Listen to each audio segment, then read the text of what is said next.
ভৌতিক অনুগল্প। কোনটা আমার মেয়ে? নুসরাত আমার মেয়ে, 7 বছরে পা রেখেছে। ক্লাস 3-তে পড়ে। খুব চঞ্চল আর দুরন্ত। প্রতি রাতে ঘুমানোর আগে একবার আমি ওর রুমে যাই। জেগে থাকলে ওকে গুড নাইট বলি, সেও হাসি মুখে আমাকে গুড নাইট বলে। আর ঘুমিয়ে পড়লে কপালে ছোট্ট একটা চুমু দিয়ে চলে আসি।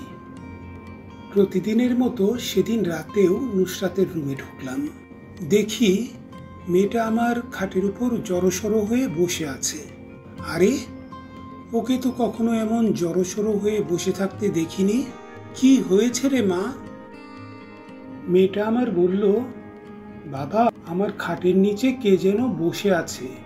আমি হাসলাম। হরর মুভি দেখে হয়তো ভয় পেয়েছে, উল্টাপাল্টা ভাবছে। ওকে আর হরর মুভি দেখতে দেওয়া যাবে না। আমি ওর খাটের নিচে তাকালাম। খাটের নিচ থেকে আমার মেয়েটা বলল, বাবা, আমার খাটের উপর কে যেন বসে আছে।